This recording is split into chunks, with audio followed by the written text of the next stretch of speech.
Assalamualaikum warahmatullahi wabarakatuh. Perkenalkan, nama saya Alfarzal Hafiz dari kelas Asuransi Syariah semester 4 dengan NIM 2014-312. Di sini saya akan menjawab 15 pertanyaan dari UTS Underwriting. Yang pertama, apa itu underwriting? Underwriting adalah suatu proses yang dilakukan oleh pihak bank atau lembaga keuangan untuk bisa menilai kelayakan kredit ataupun risiko peminjam potensial. Soal yang kedua yaitu, apa tugas pokok underwriting? Tugasnya adalah menilai, memeriksa, dan menguji kelayakan seseorang untuk menerima manfaat asuransi. Yang ketiga, jelaskan prosedur underwriting. Yang pertama ada pengajuan data calon nasabah. Yang kedua ada mengidentifikasi risiko. Yang ketiga, mengelompokkan risiko. Dan yang terakhir, mengembalikan pengajuan calon nasabah kembali. Soal yang keempat, apa yang dimaksud dengan equitable to the client? Yaitu adalah membuat taksiran risiko dan penetapan calon nasabah sehingga aman dan mengikuti perlindungan. Soal yang kelima, apa itu moral hazard?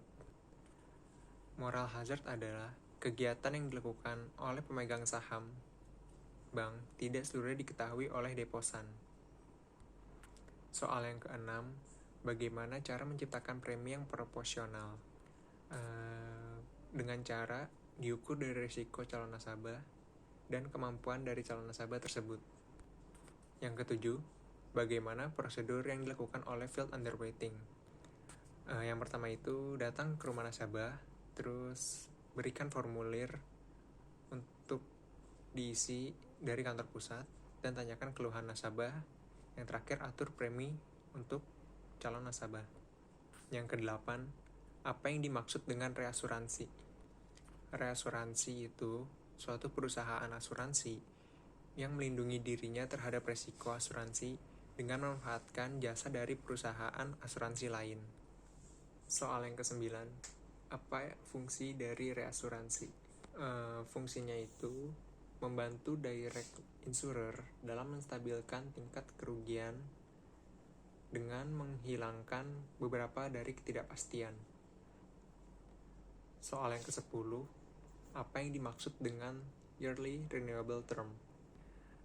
Itu adalah produk pertanggungan tambahan yang memberikan tambahan manfaat meninggal dunia atas diri tertanggung, bersifat tahunan, dan dapat diperbarui tanpa seleksi risiko hingga tertanggung berusia 64 tahun.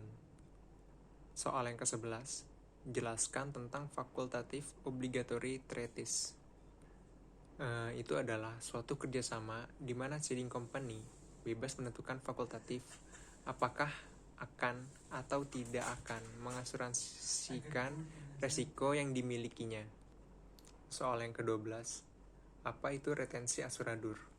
Yang dimaksud retensi asuradur itu merupakan jumlah risiko tertentu yang ditanggung sendiri oleh perusahaan asuransi dan penjaminan atau tidak dilimpahkan kepada perusahaan asuransi. Soal yang ke-13, jelaskan tentang fakultatif reassurance treaty. Jadi, reasuransi yang dilakukan oleh perusahaan asuransi kepada perusahaan asuransi lain dengan melalui penawaran terlebih dahulu. Soal yang ke-14, apa itu catastrophe reassurance? Yaitu perusahaan asuransi yang dibeli untuk mengenai resiko keuangan dari peristiwa bencana yang terjadi. Jadi memungkinkan perusahaan asuransi mengalihkan sebagian atau semua resiko yang terkait dengan kebijakan yang tertulis sebagai ganti sebagian premi yang diterima oleh pemegang polis. Dan soal yang terakhir, jelaskan tentang coinsurance. Jadi, coinsurance adalah jenis asuransi di mana penanggung dan tertanggung membagi resiko atau satu sama lain.